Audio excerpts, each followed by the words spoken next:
Welcome back, everybody, to Saymore. This is Kim, your host and the founder of MIE Mind, where mind and energy align. Today, we have with us Elizabeth Kipp. This is season 2, and in this season, we're touching on everything that is alternative to your normal medical stuff.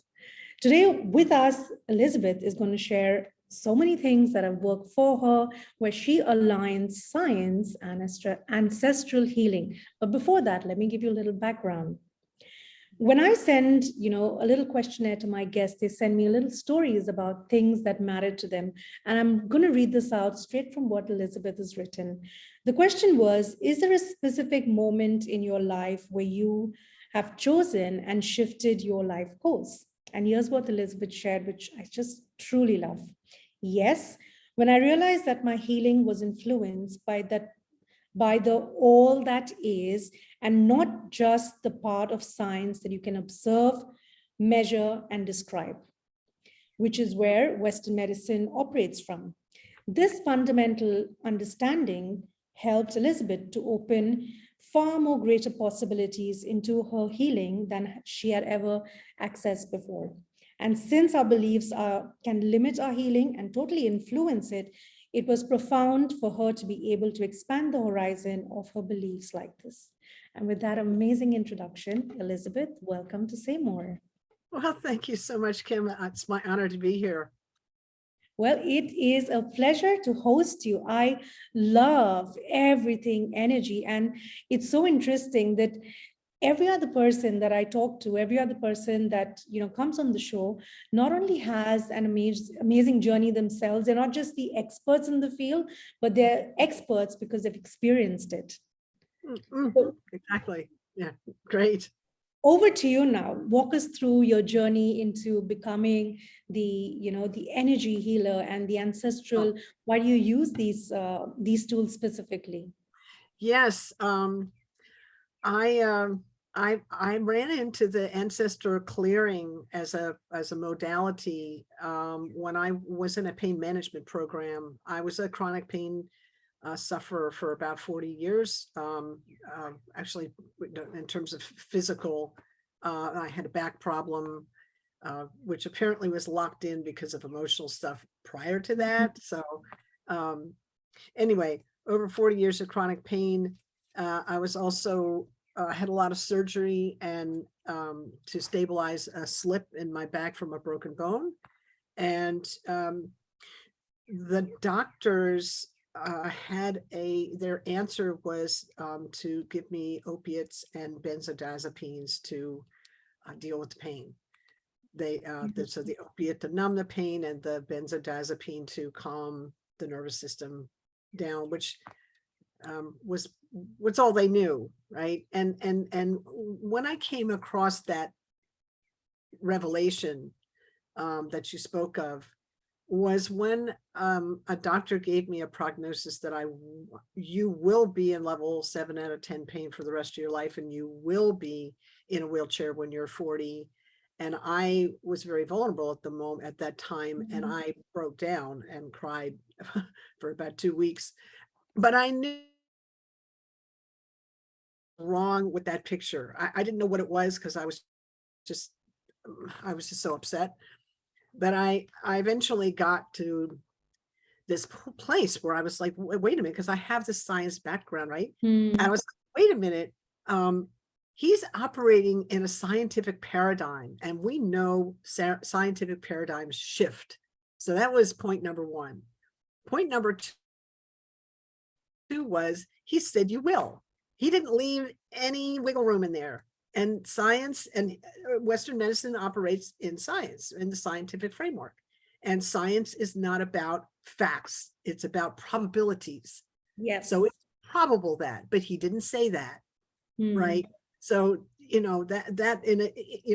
with all the training I had in basic research, my own personal stuff, I was so vulnerable in that space.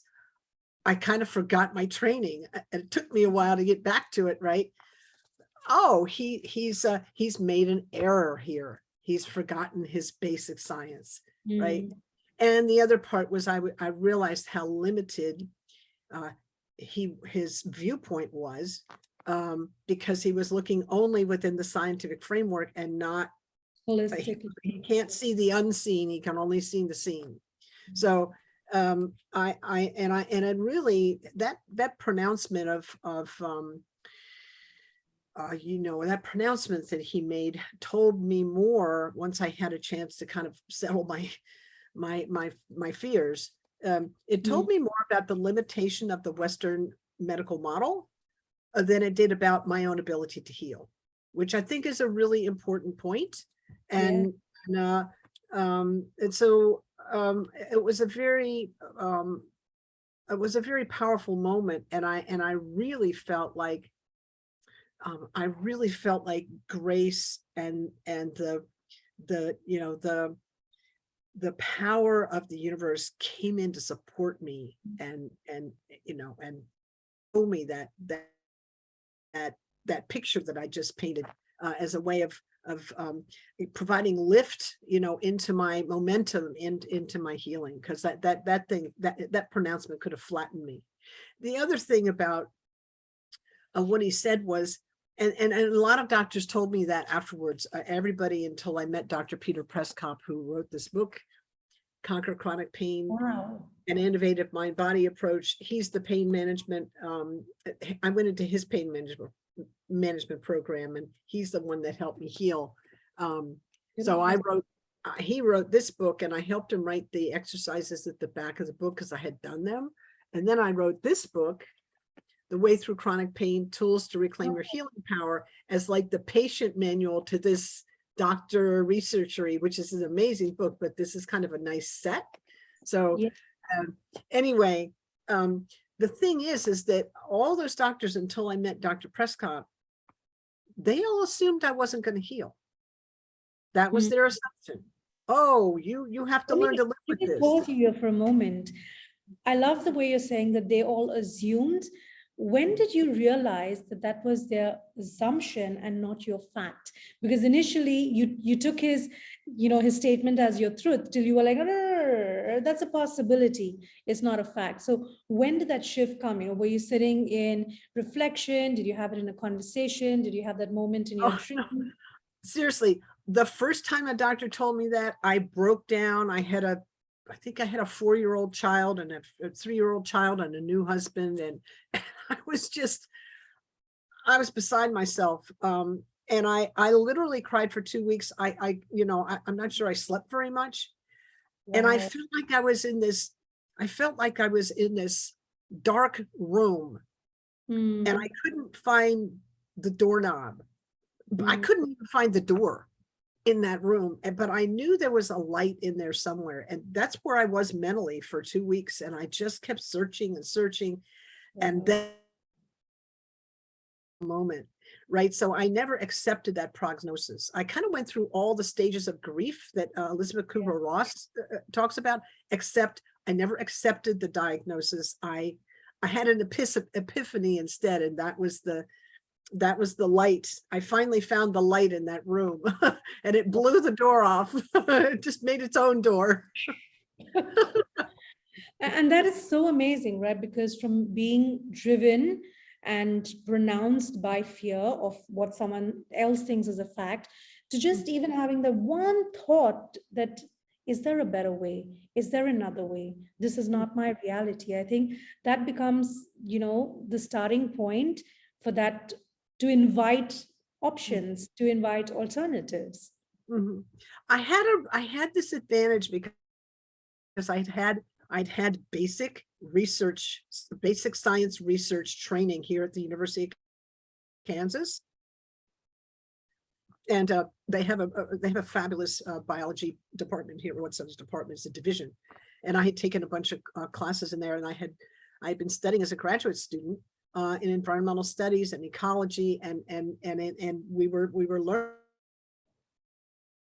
learning how to do actual basic research. So I had this framework, and one of the things that they teach us is a couple things. One is the most obvious solution, the simplest solution is usually the correct one. Maybe not the most obvious, but the simplest solution is usually Say that again. Yeah, the simplest. the simplest solution is usually the correct one. And I can give you a funny example of that that my husband did with honeybee research really quickly. My ex-husband was doing his PhD in honeybee foraging behavior. And at the time, this is back in the late 70s, early 80s, the understanding that the theory that was going around was that bees had the mathematical, the ability to like mathematically calculate vectors. And so there were all these interesting theories about calculations and equations. And it was like, really, that's kind of amazing. Because I mean, bees are amazing, but it was just kind of, anyway. So my husband took this problem on. That was his question for his dissertation.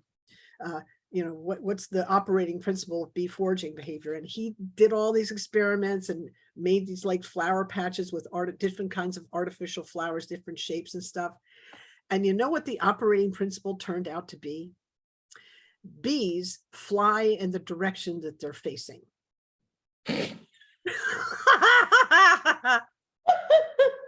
Oh dear Lord. And I'm sure there was a lot of time, Oh energy, my money God. invested into it. That was the end of the argument. There was no more. He put the cap on the whole thing. Nobody ever asked the question again because of the beautiful work he had done. Here's the thing. How does that even work? So flowers, so remember, we co-evolve. We all co-evolve. We don't do it in isolation. We evolve together, right? It's a system. And so bees and flowers, bees and plants, they evolve together. They co-evolve, right?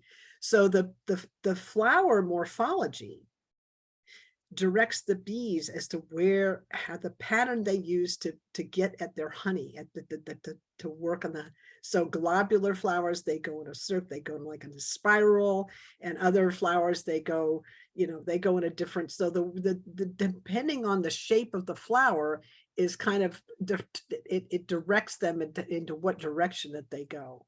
But when they're finished with one flower, wherever they're facing, they go to the next flower. It's pretty cool. But that's how amazing nature is, that an operating principle that simple can be so profound. Right? You're so right in that statement. I think that's a very powerful, quote that not from anyone, but I'm hearing it from you, that the simplest things makes the shift. Like someone's not sleeping, switch off your phone an hour before you sleep. You're not feeling so good, or you're not feeling hydrated, drink a little water.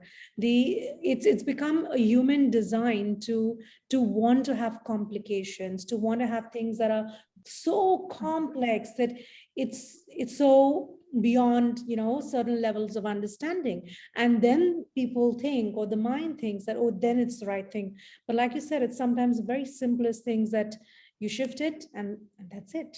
You do a meditation every day, you cleanse your energy every day, you send forgiveness every day, you're good. Mm-hmm. Yeah. So that was, I'm sorry, go ahead. So that was how, because I had this science mind, I had this all this training, and I was up in doing research and stuff at the time that all this happened to me. It took me a while to get back to my training, but I got there, and I was like, and then I applied it, and it was just the alignment of all the different pieces was really quite extraordinary. So I felt, now it took me a while to find Dr. Peter. It took me a while, but I did find him, and I kept going, and I kept, I had meditation as a thing, and I had I talked to my different body parts that were hurting so badly from surgery and this and that, and I made headway to the point that I could within the chronic pain phenomenon, which is like, it really changes the brain, and the nervous system is quite dysregulated, and I didn't know how to do any of that. So I suffered for a while until I could finally find somebody who knew what they were doing and really understood how to, because a body in chronic pain, it doesn't have to be just physical. It can be physical, emotional, spiritual, financial, 3 months or 15 days out of 30 for 3 months or more, that's chronic, and that changes the way the brain and the nervous system react to things. And so the nervous system kind of gets stuck on alert. It can't relax. I became hypervigilant, right? I just, yeah. So it becomes very difficult to, it becomes very difficult to deal with that, with that situation. Because the mind follows the nervous system. I mean, there is feedback. They feed each other, but the mind is quite influenced by the nervous system. The mind, or with our thoughts, we can affect the nervous system as well, but you're getting information this way as well. So it's very important that we learn how to regulate the nervous system with the breath and other ways. This is why alternative medicine is so important, because yoga is an example of where we go to learn pranayama, beautiful breath practices, right? Yes. It's not the only place, but it's kind of the root of where all that came from. So yeah, so anyway, that's kind of take me on the journey, Elizabeth, where you started finding the release of a lot of pains, or you started teaching this to your clients as well, on ancestral healing and then ancestral clearing. Give us a, I'm a novice assuming that. Tell us everything about it. Sure. So when I was in Dr. Prescott's program, there was a man there his name's John Newton. He's got a website, healthbeyondbelief.com. The process that I'm about to talk to you about is trademarked and registered by John, and he's the only man that teaches it. It's not the only ancestral healing out there, but it's the only thing that's labeled ancestral clearing. It's a very specific process. So I met him in Dr. Prescott's program, and I was so impressed. I didn't know what was coming when he just kind of gave us an experience of it, and I was detoxing off of pain medicine at the time. I was pretty sick. There were 20 of us in the room, that we were all coming off some kind of medicine or other to try and, as the beginning point of clearing our pain. And he came in and brought this process, and I had no idea what was coming. I had no clue. But I felt this shift in the room, which I thought was my mind going a little crazy because I was detoxing, and I thought, well, that didn't happen, right? And then I felt my own body shift. I felt the pain start to dissolve in my own body, and I was like, okay, something's actually happening here, right? So, and everybody was reporting drops in their pain level, like phenomenal drops, and I had it too. And I, as I said, like I always have my science hat on. It's just a thing, my thing. So I was so impressed in the moment. The first things that went through my mind was, what the heck is going on here? Like, is this reproducible? Is it measurable? And we got to do a study on this, like, I went there, right? I was the first who's like, we got to find out what this is. Researcher in the room. Right? And then I was like, does he teach it? And the answer to those, it was reproducible. He does teach it, and I'm still hoping that we could do some research on it to actually see a blood marker, to see before and after, because it's just so consistently. I mean, it's not 100%, but it's over 90. So it's pretty impressive. So I learned about it, and I took the first training I could, which was about 6 months later after I experienced it. And I kept watching while I was there. I walked into Dr. Peter's program with over 40 years of chronic pain, and 52 days later, I walked out with no pain. Now, how does that happen? 40 years? Yeah. 40? Oh, yeah. Yeah. Wow. And I wasn't the only one. It's not like I'm so special.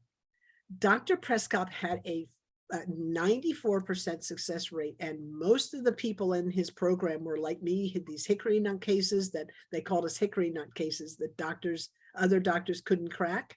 Hmm. And maybe not everybody in the program had 40 years of chronic pain, but they had 10, or they had 15, or they had 20. So it was When up you at that say level. 40 years of chronic pain on a scale of 1 to 10, how bad were the, you 7, know?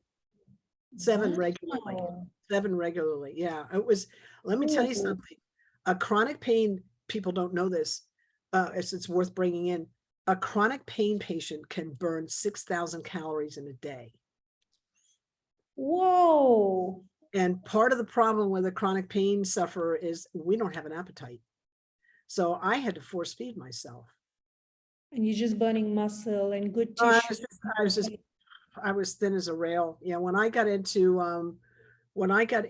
Dr. Peter's program, I was about 92 pounds, and you're looking at me today at 100, 135, 140, which is a little heavy, but a little more than I like to normally wear. But it's a huge difference, right? That's amazing. I mean, I didn't even know, and I'm sure many of my listeners and people that are going to watch this on YouTube as well, so many times because of the limited information, the limited exposure, we accept pain, whether it's physical, emotional, mental, any of it, as a part of our life. Till someone just comes in there and said, hello, there is something else. So yes, come Yeah, back to your journey. What, yeah. if you could walk us through, a normal process that, I will. what did you find, in your ancestral, if we could say, spiritual DNA that was making that happen? So so just kind of understanding kind of, well, how does it work? How does unresolved trauma in the lineage get passed down from one generation to the next? Mhm. How does so first of all, we just have to understand how information gets passed from one generation to the next. We know about that on the DNA. Right. And there's kind of two kinds. There's like the hardware. Imagine there's the hardware from your computer has a hardware, and then it has the programming, the software, which we would call epigenetic. It's the part that interacts with the environment, right? So the ancestral clearing works on that level. And I'll give you an example of give you a quick example. One is butterflies and monarch butterflies in America. They migrate from the south and they come up north and in the spring. And then they lay their eggs and they have 5 generations. The 5th generation migrates back to Mexico, Florida, Texas, wherever they came from. Now, here's the question. How does that work? How do they know how that works, right? And how does the information get passed from one generation so that they know where to go, right? And they go back to where they were born, where they originally came from. So the people that came from the butterflies that came from Florida, they return to Florida, right? The ones that came from Mexico, they go back to Mexico. So it's very precise. So it's on the gene. It's in the it gets passed down from one generation to the next. Now, how do they know when to migrate? The environment clues them in. The light changes, the temperature changes. It's mostly the change in the light. So it's the environment affecting them. So that's I want everybody to understand that, right? So another thing, there was a man who runs a rat lab. And he raises rats. And he had all the baby rats, all raised there. They were all playing in the common room one day, and he took a cat hair and he just dropped it right down in the middle of them, and they all scattered. But they'd never met a rat. They'd never met a cat before. So how does that work, right? That information was passed down. It's a way to keep them safe, right? It was enough information that kept passing down and being reinforced that it got into them. So very important to kind of understand information. Science can measure 14 generations on the gene. Now, 14 generations is about 400 years, and it's about 65,000 people. So we have the imprints, measurable imprints of at least 14 generations, 65,000 people, 400 years at least. Wow. In the ancestral clearing world, then that's a Newtonian measure. That's looking from the Newtonian viewpoint. From the quantum physics point of view, we are experiencing it all past, present, and future. It's all of it. We're imprinted with, Neanderthal, all of it. All of it's in there. So it kind of depends on which model you're looking at, but that's kind of the science of it. And what we find is, for instance, what's interesting, one of the things that I get to do as an ancestral clearing practitioner is some of my clients come to me and their grandparents or parents were Holocaust survivors. Oh. Yeah. So, and what we find is that the children of Holocaust survivors tend to carry more of a burden than, I mean, and that's my sample size, tend to carry more of a burden than the actual ones that had it, which is kind of interesting. So as an example, I had a client whose mother was a Holocaust survivor. 5 years she spent in the camps. She lived to 100, and my client's 70 and having, some big physical issues. And you can see the weight of what she felt from her mom.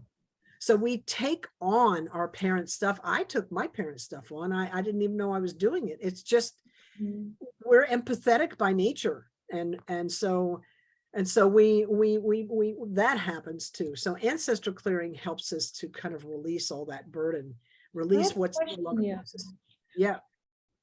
Through the generations, right? If there is something that's getting passed on as to someone 7 years, 8 years, 5 years ago, is there a pattern that's been observed that, like you said, the immediate next generation takes on a massive burden?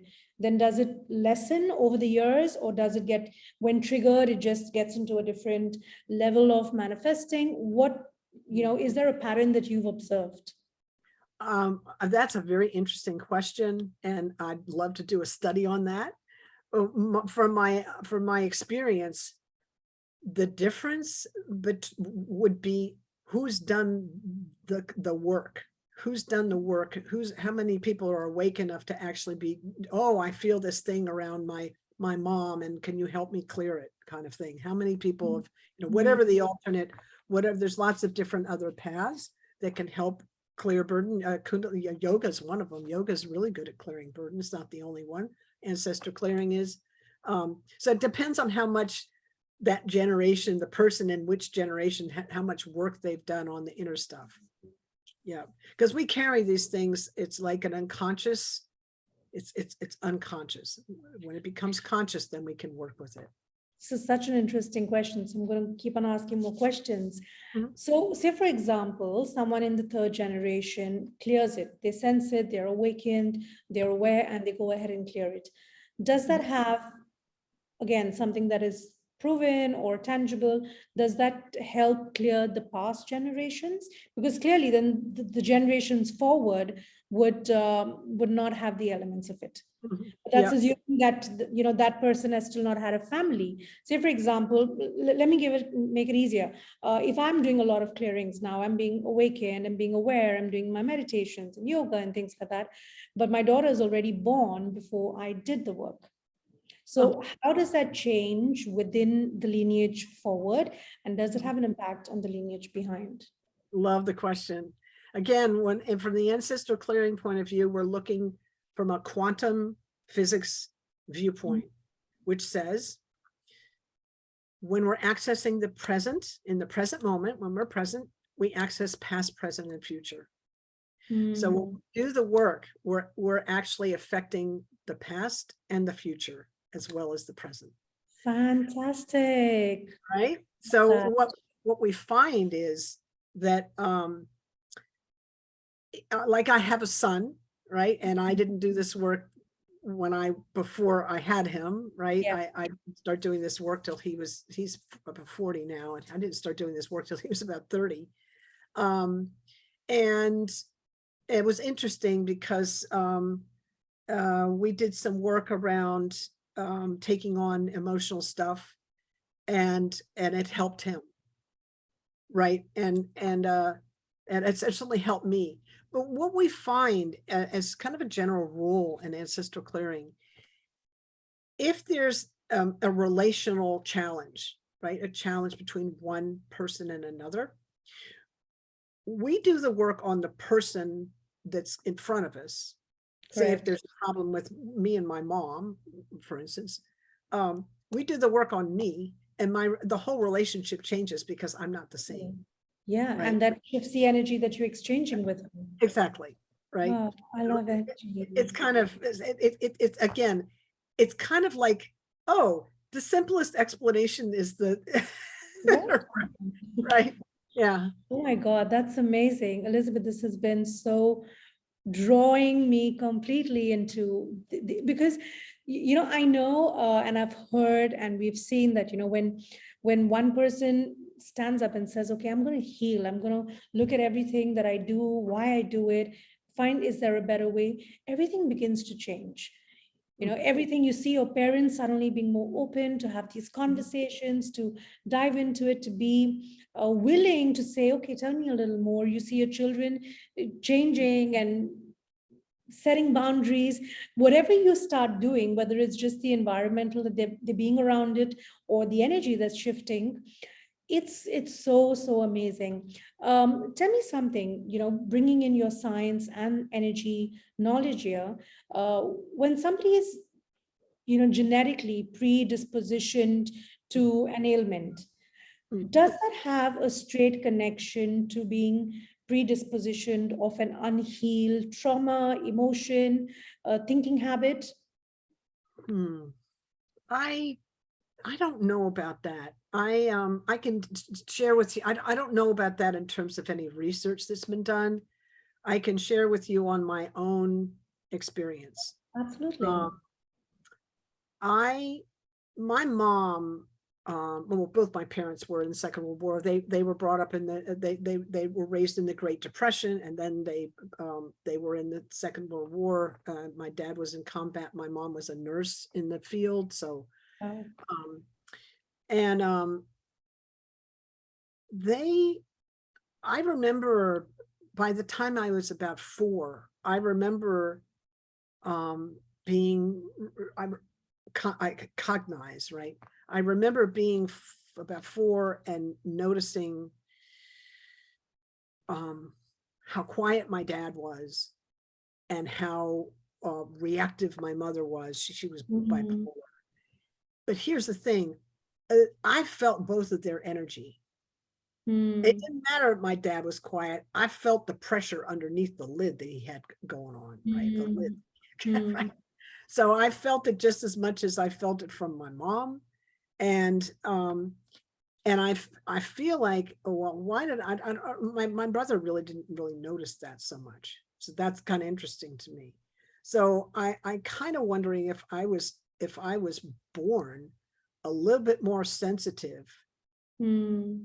right, to different things. I think my brother was maybe born sensitive to other kinds of things because we're both pretty we're similar in ways, but we're kind of not. So I think he was sensitive to other things. So I think I came in with a certain sensitivity that both my parents had. I just didn't, they just handle it differently than I did. Does that make sense? Yeah, it does. Because while you're saying that, I'm reflecting that, I know my parents, they're very, their personalities are very different, their approaches are very different, and yet there are so many similarities. But me and my brother are completely different personalities. Mm. So the upbringing is the same, the environment is the same, the parents are the same country, well, definitely not same schools, but generally a lot of, 8 out of 10 things are similar, but we're very different. And that is, I think that is where, you know tell me what your thought is, but I think that is also part of a person's soul purpose on how they want to, what path they want to be uh, on how they want to be awakened. Where's your free will coming in? And it's not to say that, he's the opposite in a bad way, but he's the opposite in a different way, you Yes. know? I love that you brought that in. And I would say just in terms of beliefs and things like that and predisposition, um, it's like, what are we making it mean? Mm, Whatever is happening in that. So it's with how is the epigenetic, how is the environment affecting us? So my brother and I could be in the same room hearing the same conversation, but he's making one meaning out of it and I'm making a different meaning. And then yes, boom, you have an epigenetic shift, right? yes, Different. Does that yes, make sense? Yeah. yes. I sound weird, don't I? But No. and it's not just siblings, right? It's sometimes you're in a group and one person will say something and someone goes like, yes, and I get it, and another person will be like, I don't know. I have a theory that I'm working on to do my research and have enough of study material around it created, that apart from cultures, apart from education, apart from so many of the other aspects that we measure, there is also a stage of awareness. And based on that stage of awareness is where our response is very different. Our personalities is very different. Our approach could be very different. And then our triggers are very different. So bringing that back and tying it into, all the therapies that you offer. Elizabeth, you spoke about the ancestral clearing as well. You spoke about in the form you spoke about breath work. Give us a little walkthrough on how you use breath work to realign yourself. And once Oh, again, love like that I've question. understood now, it's the simple things for you that is making the massive change. Yeah. Yeah. The, the conscious breath. Mm, Um, So let's put it this way. When we're protected, when we're in a defensive posture, mm, we're closed down within ourselves. We can't connect to others. correct. We can't even connect to ourselves because we're so close. We can't connect to source because our heart is closed. We're in this thing. Well, how do we connect? How do we move from protection to connection?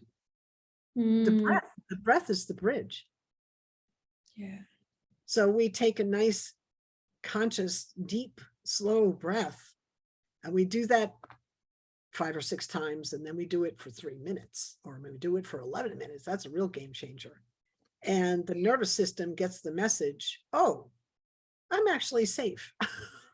and Mm, it starts to open. And of course, you have to have access to the lung. If we're protected, we're kind of like this. We need to at least have the posture so that we have access to the lung and we can breathe fully.